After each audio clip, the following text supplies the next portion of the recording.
de que ha sido declarado culpable, no en el transcurso de un juicio celebrado en sala pública, sino en una catedral, y quien le comunica la sentencia no es un juez, sino un sacerdote, el capellán de la prisión, el cual, por otra parte, solo le hace saber que se le considera culpable, pero no le dice la pena que se le ha impuesto. Solo en el capítulo siguiente, que es el último, sabremos o supondremos que se trataba de pena de muerte, pero no porque alguien se lo notifique oficialmente al arrestado, sino porque dos desconocidos, a los que el texto se refiere con el término de caballeros, van a por él, lo sacan de su casa y lo conducen a una cantera abandonada donde le clavan un cuchillo en el corazón, en la que suponemos es la ejecución de la sentencia, pero que propiamente hablando se trata de un asesinato a sangre fría, incluso podríamos decir de un atentado terrorista. Todo resulta, pues, muy extraño, inverosímil, si se considera desde la perspectiva jurídica de un Estado de Derecho. Y de ahí que no sea habitual leer la novela en esta clave.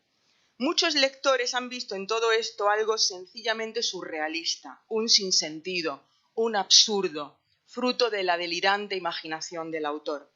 Habría sido el caso, en parte, del cineasta Orson Welles, cuya excelente película, El proceso, parte de la correcta idea de que la lógica de esta historia es la de un sueño o de una pesadilla. Esto es lo que dice la voz en off antes de iniciarse la película, pero entendiéndola como una pesadilla sin sentido, un absurdo. Por mi parte, resumiendo un poquito lo que llevaba, porque creo que me iba a pasar del tiempo, por mi parte, en cambio, voy a poner el énfasis en el carácter jurídico de la temática y de los motivos de la obra para hacer ver la lógica que tiene la obra y lo poco absurda que es. Tal como yo lo veo, Kafka escribió esta novela para decir algo importante sobre la ley y el derecho. Pero para percibirlo así es necesario leer la novela algo más literalmente. No quiero decir que todo se pueda leer literalmente, pero sí que hay que respetar un poco más la letra del texto, aceptando de entrada lo que en ella se nos cuenta, que Joseph K. fue arrestado, condenado y ejecutado por un tribunal a pesar de no haber hecho nada malo. Tenemos que aceptar también que el tribunal de la novela no es un tribunal normal, como el que esperaríamos encontrar en un moderno Estado liberal o de derecho, sino un extraño tribunal, ajeno por completo a las normas que se dan a sí mismos esos estados, un tribunal que se rige por otra legalidad. El narrador no nos oculta lo extraño de lo ocurrido. Desde la primera línea de la novela se nos sitúa en un mundo que no es el habitual o familiar. Como ya dije antes, lo que ocurre al comienzo de la novela es una transformación, una metamorfosis que tiene lugar de la noche a la mañana. Joseph K. se acuesta como un probo ciudadano de un Estado de Derecho, es un respetado apoderado de banca sin problema alguno con la justicia y se levanta la mañana siguiente convertido en arrestado. El texto alude de muchas maneras a ese cambio radical que se ha dado de repente en las condiciones de vida de Joseph K. Por ejemplo, se nos dice que la cocinera de la pensión, la cocinera de la señora Grubach, su patrona, que todos los días hacia las 8 de la mañana le llevaba el desayuno, esta vez no vino. Esto no había sucedido jamás.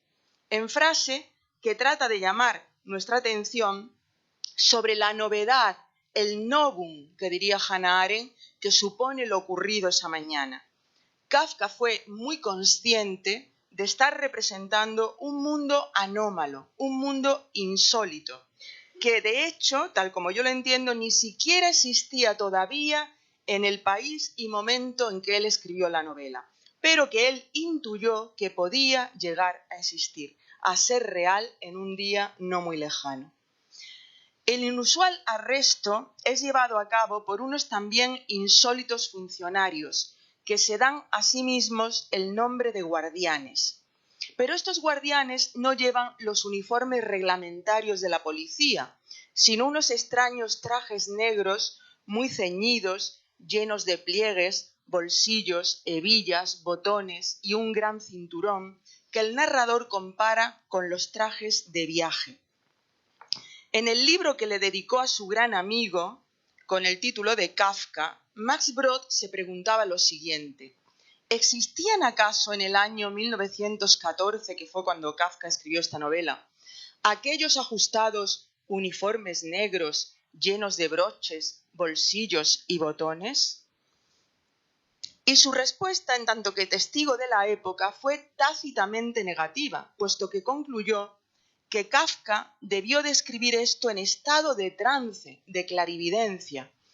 En 1937, fecha de su libro, Brod estaba pensando seguramente en los uniformes de las SS nazis, que eran exactamente así, negros, ceñidos, con muchos bolsillos, con cinturón, y que en efecto no existían en 1914 y ni tan siquiera en 1924, año en que Kafka falleció. En cualquier caso, los guardianes que arrestan a Joseph K. no son los mismos policías que existían en el país la noche anterior, porque además de llevar esos trajes tan extraños, se comportan de manera muy poco honorable y decorosa. Hablan dando voces, tratan a Joseph K. con poquísimo respeto, sin leerle sus derechos, y además tratan de robarle, de quedarse con sus ropas y objetos personales. Queda así sugerida la idea de que los guardianes son en realidad los verdaderos delincuentes de la novela, los que cometen los delitos. Y de ahí que a dichos guardianes les sea completamente indiferente si Joseph K. es o no culpable. Desde el punto de vista de la ley que ha ordenado su arresto, las personas son arrestadas, recordemos, por razones que nada tendrían que ver con el delito. Así lo entiende también muy correctamente la dueña de la pensión, quien tras haber escuchado hablar entre sí a los guardianes, llega a la siguiente conclusión. Usted está sin duda detenido, le dice a Joseph K., pero no como se detiene a un ladrón. Me parece algo muy culto. Perdone usted si digo alguna tontería. Esto es irónico, claro. Me parece algo muy culto, que yo ni siquiera entiendo, pero tampoco se tiene que entender. Aunque el extraño arrestado puede salir a la calle y hacer vida normal, su nueva situación de arrestado le ocasiona grandes perjuicios, de los que la novela informa. Lo primero que sufre es su reputación, puesto que se convierte en sospechoso a ojos de cuantos antes lo estimaban, incluida la dueña de la pensión, que ya no volverá a tratarlo como antes. También se resiente su vida profesional, porque tiene que dedicar mucho tiempo a defenderse, acude a juzgados donde los someten a inútiles interrogatorios, contrata los servicios de un abogado a quien visita muchas veces sin sacar nada en claro, y pierde el tiempo igualmente hablando con otros personajes como el pintor Titorelli, de quien espera que le informe sobre la marcha de su proceso sin conseguir tampoco nada. Todas estas gestiones son inútiles, puesto que, como Joseph K. acaba comprendiendo, no tiene ninguna posibilidad de defenderse. La presunción de inocencia no es un principio del sistema legal que lo ha arrestado, por lo que incluso antes de arrestarlo, el tribunal estaba ya convencido de su culpa. Ni siquiera está permitida la defensa de hecho, y tener abogado solo sirve en realidad si éste tiene algún contacto con personas importantes del tribunal que puedan echarle una mano. De ahí que el abogado se llame Huld, que en alemán significa gracia, favor, clemencia. La condena está pues decidida de antemano y el acusado es culpable sin posibilidad alguna de apelación. Justo cuando Joseph K. llega a este convencimiento, es convocado en la catedral por el capellán, que es quien le comunica la sentencia.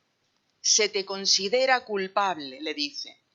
En el último capítulo de la novela, el personaje se nos aparece ya por eso en actitud resignada, aguardando tranquilamente el cumplimiento de la sentencia, tal como ocurre cuando vienen a por él los dos caballeros que protagonizan el final de la novela. Las manos de uno de los caballeros se posaban sobre la garganta de K, mientras el otro le clavaba el cuchillo hasta lo más hondo del corazón y lo hacía girar en él 2 veces. Con los ojos vidriosos, K vio todavía cómo los caballeros, mejilla contra mejilla, observaban el desenlace ante su rostro. Como ven, hay una alusión metaliteraria al desenlace del proceso, que es también el desenlace de la novela, y que consiste, como ven también, en que Joseph K. sufre una muerte de perro. Él dice, como un perro, y el narrador añade, era como si la vergüenza hubiera de sobrevivirle. Luego veremos que esto tiene relación con otro texto, por eso lo subrayo en negrita. Lo vivido por Joseph K., como ven, no es un proceso judicial normal. Pero eso no quiere decir que a día de hoy sea totalmente inverosímil. Estoy segura de que durante mi exposición habrán ido percibiendo el enorme parecido que estos hechos guardan con ciertas realidades tanto actuales como históricas. Al igual que otros relatos de Kafka, el proceso representa a la perfección lo que hoy se llama un proceso victimario, que es un fenómeno omnipresente en la actualidad que consiste en esencia en señalar a alguien como culpable cuando en realidad se trata de la víctima. Pero además lo que el proceso representa es en concreto un proceso victimario llevado a cabo por el propio Estado, por la Administración de Justicia. La novela cuenta, en definitiva, la historia de un ciudadano inocente que en lugar de ser defendido por la ley, es acusado, perseguido y asesinado por la ley. Que también esta situación se ha dado y se sigue dando y que no es tan inverosímil como parece, lo prueba la opinión de Primo Levi. En los años 60, este autor tuvo que traducir el proceso al italiano y se refirió al miedo que había sentido al leer tan detenidamente, palabra por palabra, un libro que se iniciaba, dijo, con un arresto no previsto y no justificado, teniendo en cuenta que su propia carrera como escritor se había iniciado exactamente igual, con un arresto no previsto y no justificado, en alusión al que en diciembre de 1943 lo condujo a él al campo de Auschwitz por su condición de judío y de miembro de la resistencia italiana.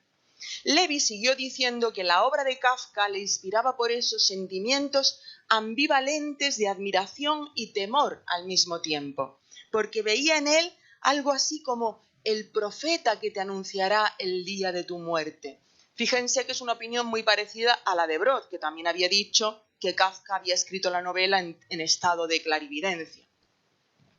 Desde la perspectiva de Primo Levi, arrestado sin haber cometido delito alguno, pero siendo obviamente culpable a ojos de la nueva legalidad nazi, no había, por tanto, nada de inverosímil, ni de ilógico, ni de ininteligible en la escena con la que se abre la novela, la de alguien que es arrestado una mañana sin haber hecho nada malo. Basándonos en su testimonio, podemos inferir que la situación representada en la novela se parecería mucho a la que se da en los regímenes totalitarios, cuando tras la toma del poder por un movimiento revolucionario, sea nazi o de otro signo, se implanta por decreto una nueva legalidad que convierte en culpables a quienes hasta la noche antes eran ciudadanos inocentes. Al describir a los guardianes tratando de robarle la ropa a Joseph K.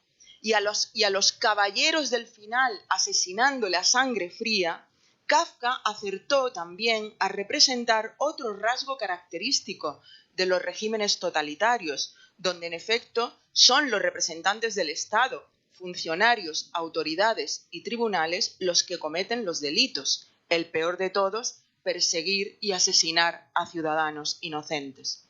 Por lo mismo, no puede extrañarnos tampoco lo afirmado por la dueña de la pensión, de creer a la cual Joseph K. había sido arrestado, pero no como se arresta a un ladrón, es decir, porque hubiera cometido un delito, sino por algo muy culto, que ella ni siquiera entendía bien. La ironía de Kafka puede comprenderse si se piensa, por ejemplo, en las complejas teorías raciales con que los nazis justificaban la persecución y el exterminio de los judíos. Por último, es sabido que en este tipo de regímenes, los totalitarios, no existe la presunción de inocencia y que los acusados no tienen por eso la menor posibilidad de defenderse, puesto que han sido declarados culpables de antemano por lo que llamaré el tribunal de la ideología. Por decirlo en palabras de Hannah Arendt, referidas a la lógica de los dos regímenes totalitarios más conocidos, el nazi y el stalinista, culpable es quien se alza en el camino del proceso natural o histórico, natural va por nazismo, histórico por comunismo, que ha formulado ya un juicio sobre las razas inferiores, sobre los individuos incapaces de vivir, nazismo, sobre las clases moribundas y los pueblos decadentes, estalinismo. El terror ejecuta estos juicios y ante su tribunal todos los implicados son subjetivamente inocentes. Los asesinados porque nada hicieron contra el sistema y los asesinos porque realmente no asesinan, sino que ejecutan una sentencia de muerte pronunciada por algún tribunal superior. Se diría que el pasaje estuviera inspirado en El proceso, una novela que Hannah Arendt conocía muy bien. Pero lo que el pasaje nos permite es entender que la novela describe justamente un proceso de este tipo, el seguido contra alguien cuyo delito o culpa debía de consistir en pertenecer a alguna categoría de personas a la que una ideología, la que fuese, le negaba el derecho a la existencia, por razones bien de clase, de raza, de civilización o de cualquier otro tipo. La insistencia con que la crítica se ha preguntado cuál pudo ser la culpa o el crimen cometido por Joseph K. no tendría el menor sentido, al menos no desde el punto de vista jurídico, ya que su caso, como el de Primo Levi, sería el de un arresto arbitrario e injustificado, el de un inocente sometido al terror de un régimen totalitario. Lo sorprendente de esta hipótesis reside en que en 1914 no existía todavía ningún régimen totalitario. Pero a pesar de eso, la hipótesis encuentra otro refrendo textual en la insistencia con la que Joseph K. defiende su inocencia a lo largo de todo el relato.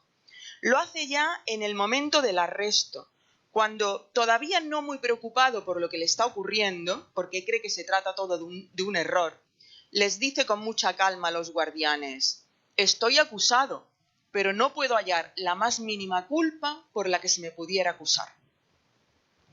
El personaje sigue insistiendo en su inocencia en el segundo capítulo, aunque lo hace ya de forma menos serena, más alterada, porque ya ha comprendido que el asunto tenía más importancia de lo que él creía al principio y que no era ningún error, porque por extraño que parezca entiende que el tribunal sabe muy bien lo que se hace. Así que en este momento de la acción ya no se limita a declararse inocente, sino que invierte el sentido de la acusación, dirigiéndola contra el tribunal, al que él mismo acusa de estar subvirtiendo el sentido de la ley, puesto que detiene a personas inocentes como él y da trabajo, en cambio, a individuos tan corruptos como los guardianes que lo habían detenido. El alegato que Joseph K. pronuncia ante el juez de instrucción es esencial por eso para comprender la significación jurídica de la novela. Estas son las palabras de Joseph K. No hay ninguna duda, el acusado no tiene ninguna duda, a lo mejor el lector puede dudar, pero él desde luego no duda, de que tras todas las manifestaciones de este tribunal se halla una gran organización. Una organización que no solamente emplea a guardianes sobornables, supervisores y jueces de instrucción necios, sino que además sostiene una magistratura de alto y supremo grado. Y el sentido de esta organización, señores míos, consiste en arrestar a personas inocentes e instruir contra ellos un procedimiento judicial carente de sentido. Como ven, hay un juego en el pasaje con dos expresiones aparentemente antitéticas: sentido y falta de sentido. Porque lo que le está ocurriendo carece de sentido, pero esto obedece precisamente al sentido que tiene la existencia de la organización, cuya intención es subvertir la ley y las nociones de culpa e inocencia, arrestando a personas inocentes. Lo descrito en este pasaje es justo lo que ocurre en los regímenes totalitarios. Dice personas inocentes en plural porque Joseph K. no es el único acusado de la novela. Su situación es compartida por muchos otros que guardan cierto parecido con él, y entre los que se encuentra uno de los personajes secundarios de la obra, el comerciante Bloch. En cualquier caso, el pasaje nos alerta por último, como ven, sobre la inusual grado de corrupción del cuerpo de funcionarios de este sistema. Porque, claro, en un sistema así, la corrupción no concierne a individuos aislados, sino a todo el sistema corrupto por definición. Bien, la última ocasión en la que Joseph K. defiende su inocencia la encontramos en el penúltimo capítulo de la novela, en su conversación con el capellán de la prisión, que es el personaje, como ya dije, que le comunica la sentencia. El pasaje completo es así: se te considera culpable, tal vez tu proceso no salga nunca de un tribunal inferior. De momento tu culpa se considera probada. Cuando Joseph K. oye estas palabras, protesta de nuevo contra lo que le parece una sentencia injusta. Y lo hace pronunciando un breve pero trascendental discurso en el que parece cuestionar el concepto de culpa que manejan el tribunal y el capellán. Pero yo no soy culpable, le dice, es un error. ¿Cómo puede una persona ser culpable? Aquí todos somos personas, en otras traducciones dice seres humanos, tanto los unos como los otros. Este pasaje es el único que nos da una pista, un indicio, para conocer cuál puede ser la acusación que ha recaído sobre Joseph K. El crimen imaginario del que le acusa la misteriosa organización. Porque, según se sugiere aquí, el tribunal parece negarle la condición de persona. Antes no sabíamos por qué motivo era exactamente, en qué motivo se basaba esta organización. Joseph K. defiende que todos somos seres humanos, tanto los unos como los otros. Así que el mundo de la novela se nos aparece dividido en dos clases o categorías de individuos, los que son considerados seres humanos y los que no.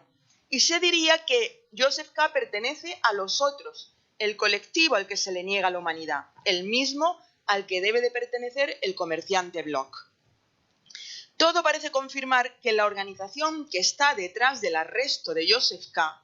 lo acusa, condena y ejecuta no porque haya cometido algún delito del tipo de robar o asesinar, sino porque pertenece a una clase de individuos a la que por alguna razón se le niega la humanidad y, por tanto, el derecho a existir y convivir con el resto de personas. La pregunta que uno se puede hacer ahora es esta: ¿existía en tiempos de Kafka alguna ideología que defendiera esta idea en relación con una clase concreta de personas? Y la respuesta en este caso tiene que ser afirmativa. Existía, y era además una ideología que Kafka conocía muy bien debido a su origen y condición judía. Es, por supuesto, la ideología del antisemitismo.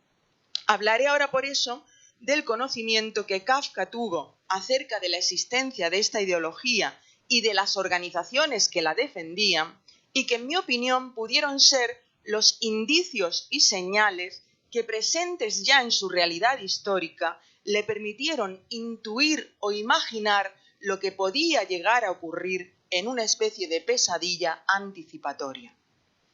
Cuando Kafka escribió su novela en 1914, las ideas antisemitas estaban ya muy extendidas en toda Europa, incluido, por supuesto, el Imperio Austrohúngaro, al que pertenecía Praga, su ciudad. Los encargados de difundir esas ideas eran las modernas organizaciones antisemitas, que se servían para ello de los medios por entonces existentes: periódicos, libros, folletos, programas políticos, etc. Al igual que ocurre hoy, el odio a los judíos se justificaba por entonces de muchas maneras. Algunas todavía muy tradicionales, el deicidio, el crimen ritual, y otras más modernas, y por desgracia todavía muy vigentes: su presunto poder, su presunta riqueza, su presunto control de la prensa, su presunto plan para adueñarse del mundo. Todo esto, todas estas acusaciones son ya antisemitas, porque antisemita significa, en definición actual de la RAE, que muestra hostilidad o prejuicios hacia los judíos, su cultura o su influencia. No se dice por qué, no se dice la causa por la que, si es por causa racial, simplemente que muestra hostilidad o prejuicios. Lo digo porque últimamente hay mucha confusión con esto del término antisemita, porque se dice, bueno, semitas son también los árabes, pero antisemita es una palabra que ha quedado registrada para designar el odio a los judíos, no la aversión o la hostilidad a los árabes que se expresa con islamofobia. Entonces, antisemitismo es una palabra reservada por el diccionario de la Real Academia Española para el odio a los judíos. No obstante, es verdad que lo más novedoso y sorprendente de la nueva ideología antisemita de comienzos del siglo XX, que por eso recibió el nombre de antisemita, por eso le he puesto allí el origen, consistió en la justificación racial. El odio se justificaba racialmente. Muchas de las organizaciones antisemitas del momento compartían la doctrina ocultista llamada ariosofía, una sabiduría secreta aria que había garantizado la fuerza, la pureza y la superioridad racial de los arios, ahora perdida, se decía, debido a una conspiración de seres racialmente inferiores, los judíos, supuestamente pertenecientes a la raza semita. Estas delirantes convicciones que pasaban por alto, entre otras cosas, la pluralidad étnica del judaísmo europeo, constituyeron la base de la austríaca sociedad ostara, que aspiraba a conseguir de nuevo el dominio de una raza de superhombres arios y que fue una de las fuentes más influyentes del moderno antisemitismo racista. Huelga decir que uno de los jóvenes seguidores de sus publicaciones fue Adolf Hitler, cuyo famoso Mein Kampf daba cabida, por supuesto, al argumento racial, pero tengo que decir que no solo, porque el antisemitismo de Hitler incluía otras muchas acusaciones contra los judíos, la de ser usureros y explotadores, la de sus manejos en la prensa, el arte, la literatura y el teatro, la de querer conquistar todas las naciones del mundo, la de estar detrás de todas las revoluciones modernas, la francesa, la comunista, y hasta curiosamente la de ser sionistas. Esto también ofendía a Hitler, quien, como es sabido, no se conformaba con que los judíos se fuesen a otra parte, sino que quería simplemente que dejaran de existir. Dado que estos modernos antisemitas sostenían que los judíos eran seres inferiores, fue muy habitual que los equiparasen con animales, insectos, perros, simios, y que predicasen su exterminio.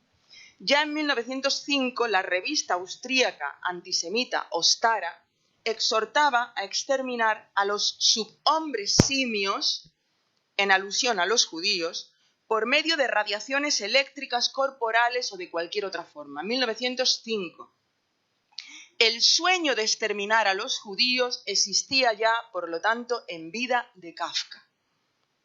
No sabemos si él leyó este artículo concreto, pero sí nos consta que estaba al tanto de la existencia de este tipo de publicaciones antisemitas y que en ocasiones las leía.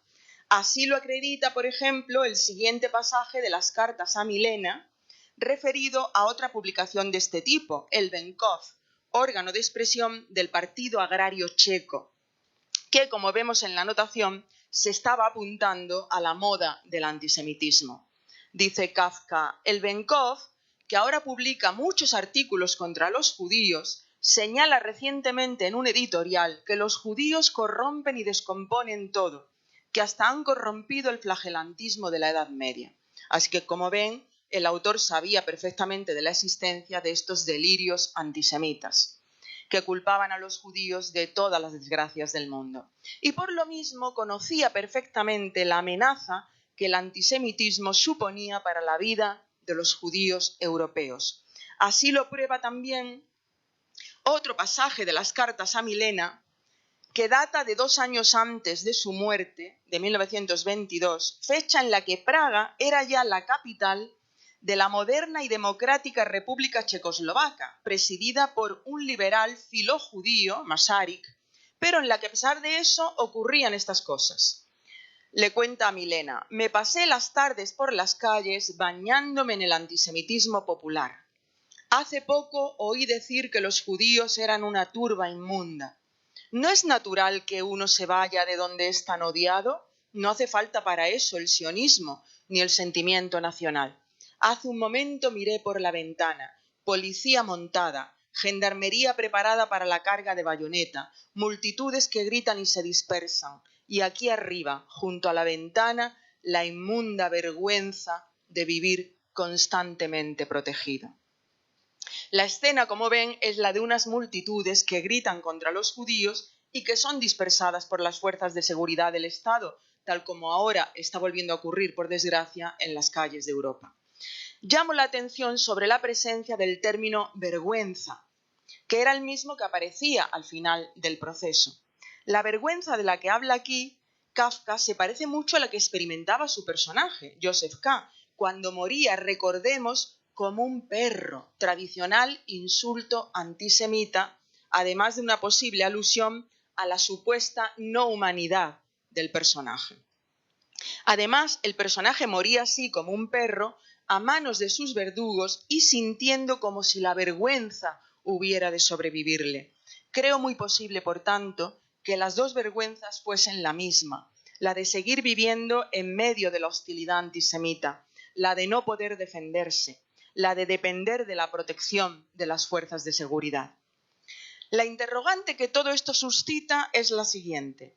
Al crear en su novela a una organización que le negaba a Joseph K. la condición de persona, ¿pudo Kafka estar pensando en concreto en una organización antisemita? Mi opinión es que sí es posible. Más aún, personalmente creo que es muy probable. Aunque lo ocurrido en la novela también podría explicarse casi igual de bien, no igual de bien, casi igual de bien, a la luz de cualquier otra ideología totalitaria, como la comunista o en el presente la yihadista. Si mi hipótesis fuese correcta, el autor habría creado en el proceso una pesadilla anticipatoria, un relato de lo que podía llegar a ocurrir, aunque todavía no había ocurrido, si las organizaciones antisemitas en concreto o las totalitarias en general llegaban al poder. El punto de partida para la creación de este relato debió de ser una vivencia subjetiva. En su calidad de judío europeo, Kafka se sentía acusado por el antisemitismo. Y el autor llevó esta imagen, la de sentirse acusado, un poco más lejos, convirtiendo a su personaje Joseph K. en un arrestado. Si el arresto que sufre Joseph K. en la novela es extraño, atípico, onírico, es por la sencilla razón de que en el momento de escribirse la novela no era todavía un arresto, sino solo algo que se le parecía mucho y que en opinión de Kafka podía llegar a serlo. De ahí que en el alegato frente al juez de instrucción, Joseph K. le explique así al juez el significado que él le da al arresto. Un arresto tal no significa más que un golpe de los que llevan a cabo en la calle jóvenes no suficientemente vigilados. El texto establece aquí una equivalencia metafórica entre el arresto, que como tal solo existía por el momento en su imaginación, y lo que estaba ocurriendo de verdad en la realidad histórica que él vivía, que jóvenes no suficientemente vigilados agredieran por la calle a los judíos. La referencia a los jóvenes puede verse además como una alusión a la organización llamada los Jóvenes Checos, que eran precisamente el partido ultranacionalista y revolucionario de ideología antisemita, que en vida de Kafka fue el principal responsable de las agresiones a judíos en Praga y en todo el reino de Bohemia en general. A partir de esta vivencia subjetiva, la de sentirse acusado y por tanto arrestado, el autor construyó un mundo de ficción en el que todo ocurría como si de verdad estuviera arrestado. De ahí la presencia de jueces, de tribunales, de abogados, de verdugos. En la novela todo ocurre como si la organización enemiga, quizás esos jóvenes checos, hubieran llegado ya al poder e impuesto su visión del mundo en forma de ley. Y en ese insólito y siniestro universo ficcional, los jueces y tribunales, metafóricos porque encarnan a lo que antes he llamado el tribunal de la ideología, aplican penas y castigos por culpas y delitos inexistentes que solo existirían en sus cabezas. En el caso de Joseph K., que no es el único acusado de la novela, pero sí el más díscolo, el castigo es su asesinato a sangre fría en mitad de la calle, en lo que, como dije al comienzo, tenía toda la apariencia de un atentado terrorista o de una ejecución sumaria. No se nos informa, en cambio, del destino final del comerciante Bloch, el único acusado del que la novela nos permite conocer el apellido completo, un apellido que ahora, ya puedo decirlo, es característicamente judío, de judío alemán, confirmando así la hipótesis de que esta podría ser la acusación concreta que recae sobre el colectivo de los acusados, o al menos sobre una parte muy importante de ellos. Son menos cuarto. Entonces, puedo dejarlo aquí o puedo leer los últimos folios en los que les explicaba cómo creo yo que Kafka pudo anticiparse así a los hechos que estaban por venir. O sea, cuál es la razón que tiene que ver con sus estudios de derecho, por eso había empezado hablando de su relación con el derecho, y ahora tendría que terminar haciendo esta reflexión final, pero ustedes me dicen, y Esther sobre todo me dice si puedo hacerlo o sí. Vale, gracias. Gracias.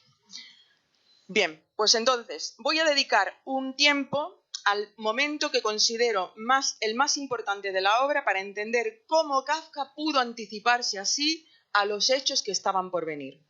Se encuentra en el capítulo 7, el de la visita al pintor Titorelli, y contiene una reflexión jurídica, que es la que en mi opinión sirve de soporte teórico a toda la novela. No es fácil exponerla porque no está expresada en forma conceptual, sino en forma poética, simbólica, y así es como yo también voy a tratar de exponerla.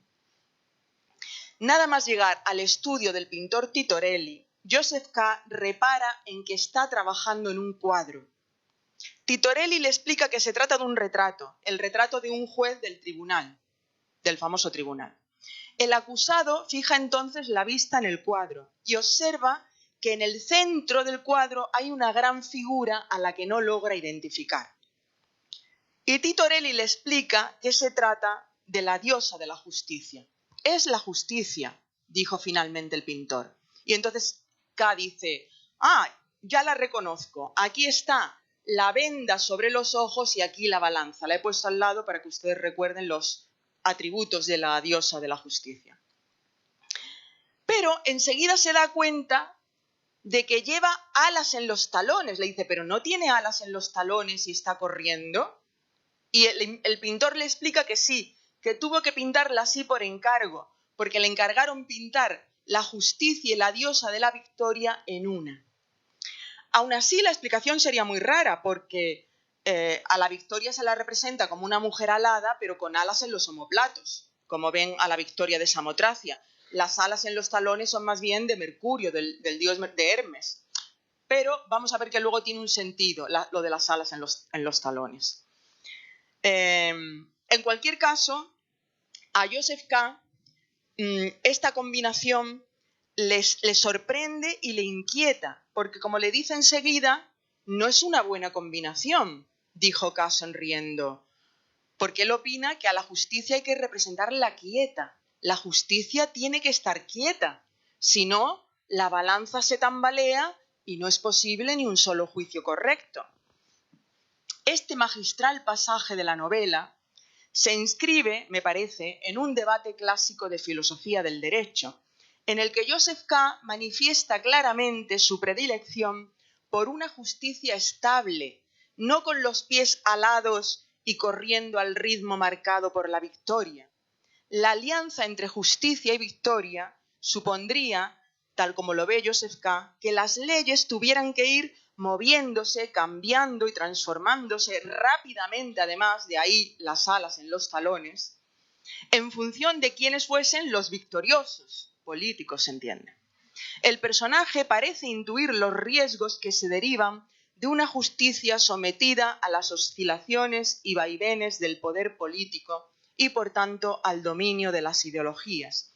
Y de ahí que parezca inclinarse por la idea clásica del derecho natural, o cuando menos de un derecho apoyado en bases firmes y estables, derivadas quizás del sentido innato de la justicia, muy acusado en Kafka por personalidad y también por tradición religiosa, porque el judaísmo, como saben, entiende la ley con mayúsculas como algo de origen sobrehumano y de valor eterno por encima de los intereses concretos de individuos, sociedades y épocas. Pero la reflexión de Joseph K. no termina aquí. Un rato después de haber expresado esta convicción, mira de nuevo la figura en la que el pintor ha seguido trabajando mientras él estaba allí, y ahora se le aparece envuelta en una nueva claridad. A esa nueva luz, la figura que parecía avanzar Apenas recordaba ya a la diosa de la justicia, pero tampoco a la de la victoria. Ahora tenía un parecido mucho más total con la diosa de la caza. En la pantalla, la Diana cazadora, en la pantalla, la Diana de Versalles. Como no se trata de que Titorelli le hubiera puesto arco y flechas a su diosa, hay que inferir que si el autor escribió esto, fue porque quiso sugerir que de la alianza entre justicia y victoria solo podía surgir una nueva y monstruosa realidad, la justicia convertida en caza, es decir, en instrumento de persecución y asesinato de ciertas categorías de personas, las señaladas como enemigos del sistema. El proceso representaría entonces, por anticipado, en una suerte de pesadilla, un mundo en el que esa transformación de la diosa de la justicia en diosa de la caza ya se había producido y en el que, por tanto, la misión encomendada a jueces y tribunales no sería otra que dar cobertura legal a la persecución emprendida por cierta organización política contra cierta clase de personas. El escritor previó así hechos y situaciones que todavía no habían ocurrido y lo hizo, por supuesto, gracias a su maravillosa intuición, a eso que llamamos las antenas del genio, pero también, como han visto, gracias a una consciente y lúcida reflexión sobre el funcionamiento de la justicia en las modernas sociedades democráticas, donde la ley no está ya sujeta al poder absoluto de las monarquías, pero donde por eso mismo y paradójicamente puede verse sometida de repente, de la noche a la mañana, a un nuevo y más terrible poder absoluto, el de los partidos y organizaciones que hoy conocemos como totalitarios. Para más información, como saben, en el libro Kafka y la tragedia judía, del que esta conferencia pues no es un resumen porque he hecho cosas nuevas, pero bueno, es una adaptación. Pues muchísimas gracias por su atención y por el tiempo.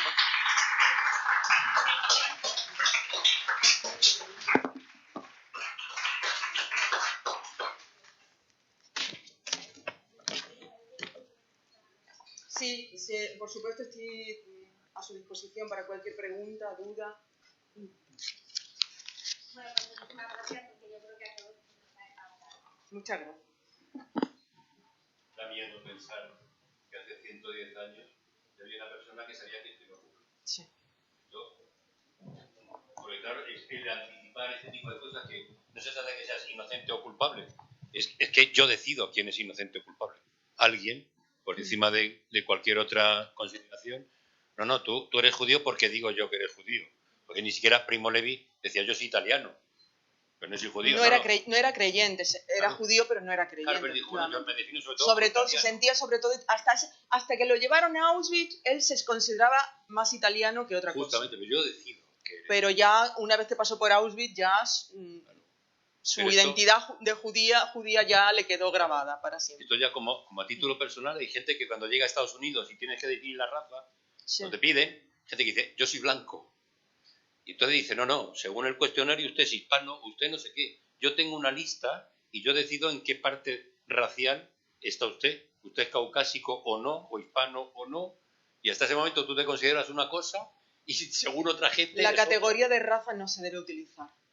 No se debe utilizar porque no existe. Las razas existen en los animalitos, pero no en los seres humanos. Que para sorpresa de mucha gente de repente se ve clasificado en otro sitio y a partir de ahí ya estás en otra cosa y que tú no te considerabas hasta ese momento. Esto es. Tú pensabas que eras blanco y de repente te encuentras en otra categoría. Pero es que no deberíamos estar en ninguna categoría racial, porque según tengo entendido, científicamente no existen razas. No, es una cosa artificial. No existen razas. O sea, las razas no existen en el ser humano. Usted, al contrario. Solamente en eso. Muchas gracias. Sí. No sé si tú querías decir algo. Sí, bueno, es un poco una transgresión, pero yo no me quería ir sin preguntar la relación de Kafka con su padre. Y si también en esta obra se ve, o en esta no. Mira, un párrafo que me he saltado me refería precisamente a las lecturas que se hacen más habituales de la novela. Y una de ellas es lo que llamamos la alegoría psicoanalítica, en la que se hace hincapié, o sea, se piensa que el tribunal representa al padre. Se hace como que el proceso es una versión novelada de la carta al padre. O sea, el padre, y entonces Joseph K. se siente culpable ante su padre y él mismo se autocondena. Para mí esto es un desatino, porque como habéis visto, él se considera inocente y pasa toda la novela declarándose inocente. Joseph, a lo mejor Kafka en su vida, él siempre decía que él se sentía culpable y tal, pero Joseph K. no se siente culpable. Es que no podemos confundir al personaje con el autor. El autor tenía sus problemas con su padre le había transmitido un sentimiento de culpa, pero cuando él ya escribe la carta al padre, lo que le dice es que de niño había tenido ese sentimiento de culpa, pero él ya es un adulto, ya no tiene ese sentimiento. Es decir, él ya está hablándole a su padre como un adulto. Entonces no podemos... y aparte se ha exagerado mucho el conflicto con el padre, porque leída atentamente la carta al padre, pues se ve que son los conflictos normales con un padre, generacionales, de que el padre, sobre todo que el padre no comprendía su vocación literaria, cosa que también Kafka llegó a entender. De joven no lo entendía, pero ya de adulto, cuando escribió la carta al padre, entendió que su padre no tenía la capacidad ni la formación para entender una vocación literaria. Pues venía de una familia muy humilde, había trabajado muchísimo, había montado un negocio para que su familia pudiera vivir bien, y ya con eso pues el hombre se sentía y quería que su hijo siguiera su tradición. Y no podía entender que su hijo estuviera estropeando su salud, porque sabéis que Kafka se perjudicaba su salud trabajando de noche incansablemente. Entonces, bueno, pues diferencias de ese tipo con el padre, pero no hay que exagerar el conflicto con el padre. Kafka tenía otras preocupaciones, además de las que le ocasionaba su padre. Y como hemos visto, una de ellas era el antisemitismo.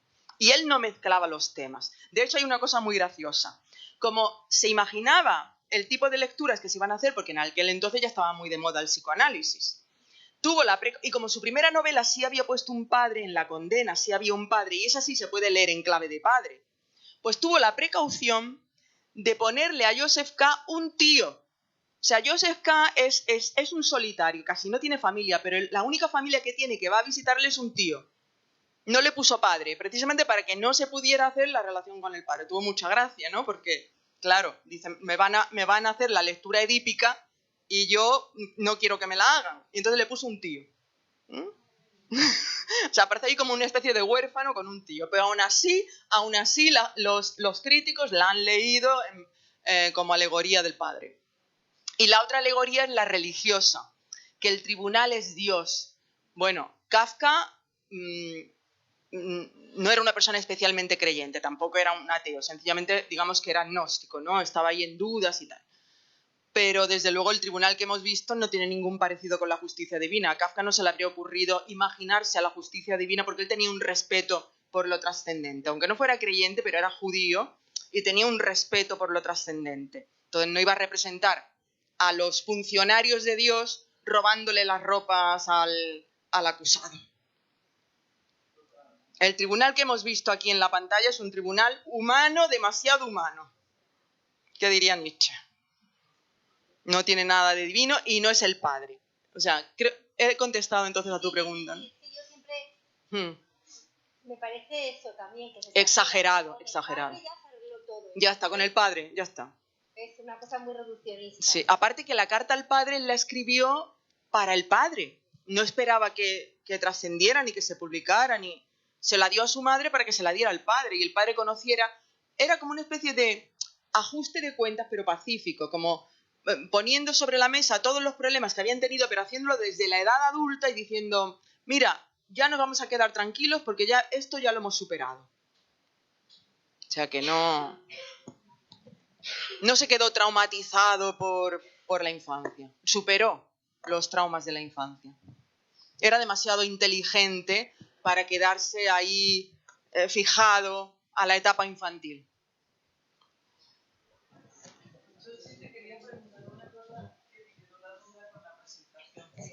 Que hicieron, ¿cuál es la relación del semitismo con 100 años de soledad? Sí, bueno, este libro es más reciente, el de 100 años de soledad, aunque la tesis, la primera vez que la expuse fue en 1992, o sea que lo fui trabajando hasta que ya publiqué el libro hace 3 años, en 2021. Se llama El secreto de los Buendía. Y la tesis es que los Buendía tienen un secreto. Que todas sus rarezas, como hemos visto aquí, que todas sus rarezas se explican porque hay un secreto en la familia. ¿Y cuál es ese secreto? Pues que vienen de España, pero son raros, son unos españoles raros, no son unos españoles normales. Hacen cosas muy raras, muy raras. Y entonces uno va indagando, por ejemplo, se casan solo entre sí, se habla mucho del incesto en 100 años, no es incesto, es endogamia. Se casan entre sí, no se casan con nadie ajeno. Tienen terrores a las quemaduras. Úrsula Iguarán, la bisabuela, tiene terrores a las quemaduras. Bueno, pues tirando así del hilo, que además hay un momento de la novela que hay un hilo de la sangre, el hilo de la sangre, pues tirando del hilo de la sangre, pues me salió que eran conversos, que venían de España, pero como judíos conversos, que se escondieron en América, porque habrán visto hace poco el programa este en el que se hablaba de que Colón se confirmaba, aunque hay quien lo discute, pero se confirmó. Desde luego es una de las hipótesis que siempre se han barajado, y a mí el programa me pareció muy bueno. Es además de un colega muy querido de la Universidad de Granada. Y bueno, pues si se sabe, fuera o no Colón judío, se sabe que en los primeros viajes a América ya iban judíos que iban huyendo. Lo mismo que huían para África y para Turquía, pues huían también para América. Y además huían a América porque en aquel momento América estaba libre de Inquisición. Ahora, ¿cuál fue la diferencia con América con respecto a los otros lugares de huida? Pues que a América pronto llegó la Inquisición. A finales del siglo XVI ya estaba instalada la Inquisición. Entonces los que habían huido allí se volvieron a encontrar el problema. Y por eso tuvieron que esconder su identidad, con mucho cuidado además, porque además estaba prohibida la presencia de judíos en suelo americano porque era también suelo español, era el imperio. Entonces se ocultaron, entonces por eso ellos se esconden en una ranchería de indios pacíficos, no sé si recuerdan la novela, se esconden en una ranchería de indios pacíficos, los Iguarán conocen a los Buendía en esa misma ranchería y ahí se quedan 300 años casándose entre sí. Luego y Melquíades el gitano, no tiene nada de gitano según mi hipótesis. Es un gitano, como decía Kafka. Kafka también se llamaba a sí mismo gitano. Decía, la mía es una literatura de gitanos. Gitanos el sentido metafórico de errantes. Entonces, Melquíades es un gitano, pero vamos, en el sentido de un judío errante. Tiene todas las características del judío errante. Yo lo llamo el símbolo del judío errante en la novela. Y por eso la extraña amistad entre Melquíades y los Buendía.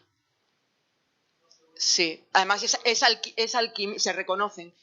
Justamente eso. Además, una escena maravillosa de reconocimiento mutuo, con lenguaje críptico, porque como no lo podían decir, tenían que hablar en lenguaje críptico.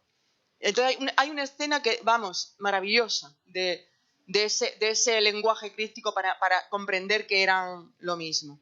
Y además, recuerden que es alquimista, una profesión vinculadísima a los judíos medievales. Y además, en la misma novela, como la novela va dando pistas de vez en cuando muy dispersas, dice que traía sus descubrimientos de los judíos de Ámsterdam. Lo dice así con toda la frescura. Lo que pasa es que, claro, cuando vas leyendo la novela, te tropiezas con eso de los judíos de Ámsterdam y lo ves como un dato cultural más, ¿no? Pero no piensas que es que Melquíades tiene una relación con los judíos de Ámsterdam. Todas sus mercancías las compraba en las ciudades europeas donde había judíos y se las llevaba a América. En eso consistía su trabajo. Ese era el oficio de Melquíades. Así que para mí fue un placer leer la novela y ir investigando, ir sacando toda la historia secreta de los Buendía. Le agradezco mucho a Esther que lo haya mencionado, porque ella sabe que quiero mucho a ese libro y esa familia. La siento como si fuera propia, a los Buendía. Los quiero mucho. Sí, todo lo que, o sea, de repente pasa un poco como lo que hemos visto aquí, ¿no? Que deja de ser fantástica y mágica y se convierte en una historia completamente racional y sensata. Todo tiene su explicación. Los hijos con cola de cerdo. Cochinitos, marranos. Tenían miedo de tener hijos con cola de cerdo, claro, tenían miedo de tener marranos, que eran lo que eran ellos, marranos, en sentido de judío converso, claro.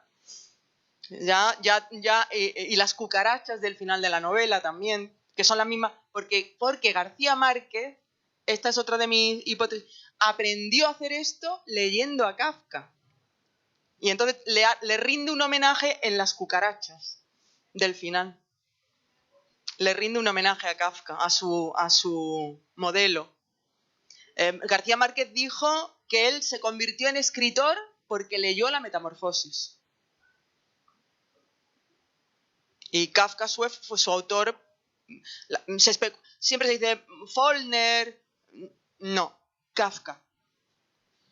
Kafka es el autor que a él le inspiró. Así que hay como un hilo también de la sangre.